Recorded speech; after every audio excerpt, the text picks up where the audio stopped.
معزز سامعین و مشاہدین، میں نے حج کے تعلق سے تقریباً 3 ویڈیو ریکارڈ کیا ہے۔ شاید کہ آپ لوگوں نے سنا ہو، یہ چوتھی ویڈیو ہے۔ اور حج کے تعلق سے آج میں ممنوعات الاحرام، جس کو محظورات الاحرام بھی کہتے ہیں، اس کے بارے میں بتاؤں گا۔ یعنی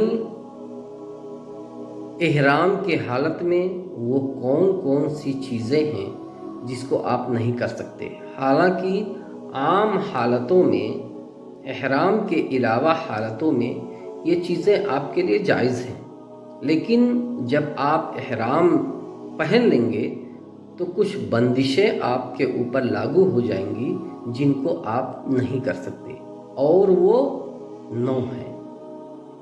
ان 9 چیزوں کو احرام پہننے کے بعد آپ کو نہیں کرنا ہے۔ ان میں سے پہلی چیز ہے بال کا کاٹنا۔ آپ احرام پہننے کے بعد بال نہیں کاٹ سکتے۔ اسی طریقے سے آپ احرام پہننے کے بعد ناخن بھی نہیں کاٹ سکتے۔ ہاں، اگر کسی کے سر میں جوں وغیرہ ہو جائے، کوئی تکلیف ہو جائے تو وہ کاٹ سکتا ہے۔ اسی طریقے سے کسی کے ناخن میں کوئی تکلیف ہو جائے تو وہ ناخن بھی کاٹ سکتا ہے اور وہ فدیہ دے دے گا۔ فدیہ کے بارے میں انشاءاللہ آگے کے ویڈیو میں کسی میں آئے گا کہ فدیہ کس کو کہتے ہیں، یا ہو سکتا ہے اگر ٹائم رہے تو اسی ویڈیو میں بتاؤں گا فدیہ کس کو بولتے ہیں، جس کو ہم دم بولتے ہیں۔ اسی طریقے سے مردوں کے لیے سلا ہوا کپڑا پہننا۔ آپ سلا ہوا کپڑا نہیں پہن سکتے۔ احرام میں چادر ہی آپ کو لپیٹنا ہوتا ہے، جو میں نے پہلے ہی بتایا ہے۔ ہاں، عورتیں سلا ہوا کپڑا پہنیں گی، ان کے لیے کوئی فرق نہیں ہے۔ اسی طریقے سے سر کو ڈھانپنا۔ مردوں کے لیے سر کو ڈھانپنا یہ جائز نہیں ہے حالت احرام میں، لہذا آپ لوگ حالت احرام میں سر کو نہ ڈھانپیں۔ یہ شرط عورتوں کے لیے لاگو نہیں ہوتا، عورتوں کے لیے نہیں ہے، بلکہ عورتیں سر کو ڈھانپ سکتی ہیں۔ ہاں، آپ چھتری اوڑھ سکتے ہیں، سر پہ سامان اٹھا سکتے ہیں، اس سے کچھ نہیں ہوتا۔ بعض لوگ چھتری بھی نہیں اوڑھتے ہیں، اور بعض لوگ تو جس بس میں سوار ہوتے ہیں اس بس کے جو ہے اوپر والے چھت کو بھی نکلوا دیتے ہیں، جیسے کچھ ایرانی لوگ۔ تو یہ سب ڈھکوسلے کرنے کی ضرورت نہیں ہے۔ آپ اگر ضرورت پڑے تو اپنے اس سر پہ سامان بھی اٹھا سکتے ہیں، صرف اس کو ڈھانکنا نہیں ہے۔ ویسے ہی انایاس میں ٹوپی نہیں لگانا ہے، پگڑی نہیں لگانا ہے، کہنے کا مطلب یہ ہے۔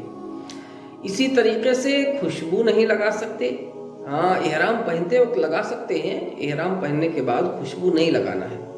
اسی طریقے سے شکار نہیں کرنا ہے۔ آپ کے لیے عام حالتوں میں شکار حلال ہے، لیکن یہاں پہ جب احرام پہن لیں گے تو نہ تو شکار کر سکتے ہیں اور نہ کسی کو شکار کرنے کے لیے بلا سکتے ہیں یا بتا سکتے ہیں۔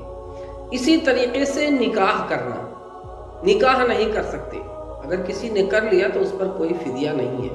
اسی طریقے سے شہوت کے ساتھ بوس و کنار کرنا، یعنی اپنی بیوی کو چومنا، چاٹنا، یہ ساری چیزیں جو ہے یہ حالت احرام میں نہیں کر سکتے۔ اور 9ویں نمبر پہ ہم بستر ہونا۔ اپنی بیوی سے، غیر سے تو کر ہی نہیں سکتے، ہر وقت حرام ہے، لیکن اپنی بیوی سے بھی حالت احرام میں آپ ہم بستر نہیں ہو سکتے۔ اگر کوئی حالت احرام میں ہم بستر ہو گیا حج میں تو آپ جان لو، اگر تحلل اولا سے پہلے آپ نے ہم بستری کی ہے۔ تحلل اولا کس کو بولتے ہیں؟ عید کے دن جو بڑے جمرہ کو جو کنکری ماری جاتی ہے، اس سے پہلے اگر آپ نے ہم بستری کر لی، اپنی بیوی سے جمع کر لیا، تو آپ کا حج باطل ہو گیا۔ اگلے سال آپ کو حج کرنا پڑے گا، اور جرمانے کے طور پر، فدیے کے طور پر 1 اونٹ ذبح کرنا پڑے گا۔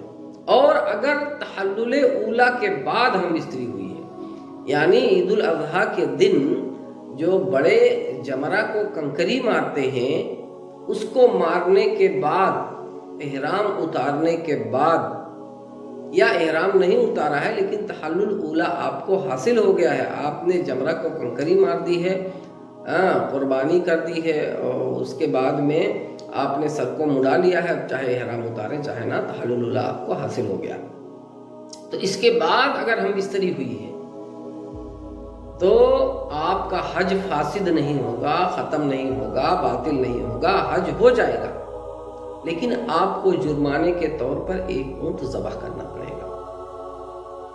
ये हो गए 9 ममनुआत जिनको आपको नहीं करना है, और अगर आपने किया तो हम बिस्तर वाला मैंने बता दिया फिदिया में क्या देना पड़ेगा, और इसी तरीके से निकाह वाला बता दिया, उस पर कोई फिदिया नहीं है। हाँ, अगर आपने शिकार किया है तो जो शिकार है जिसको किया है, अगर वो मिल जाए तो वही उसका बदला है, जुर्माने में उसी को देना पड़ेगा, और नहीं मिलता है तो आप एक बकरी या बकरा ज़बह करेंगे और मक्का के फ़कीरों मिस्कीन को खिलाएंगे, खुद कुछ नहीं खाएंगे उससे। ये है फिदिया। अच्छा, फिदिया जो जुर्माना होता है, बकिया जो ममनुआतुल इहराम है या और कुछ जो आप करते हैं तो उसमें फिदिया आपके ऊपर लाजिम होता है। तो फिदिया की 2 किस्में हैं। एक बतौर इख्तियार, जैसे आपने ममनुआतुल इहराम में से कोई भी किया जो मैंने बताया है, उसके अलावा बाल काट लिया, खुशबू लगा लिया, सर को ढांप लिया वगैरह वगैरह, तो ऐसा करने से इख्तियार आपको दिया जाता है, या तो 3 दिन का रोज़ा रखें, या 6 मिस्कीन को खाना खिलाएं, या एक बकरा या बकरी ज़बह करके मक्का के गरीबों और मिस्कीनों को खिला दें, खुद नहीं खाएंगे, और ना ही इसको अपने घर आके ज़बह करना है, बल्कि मक्का ही में ज़बह करना है। और जो गरीबों को 6 मिस्कीनों को जो खाना खिलाना है वो निस्सा बताया गया है, आधा सा।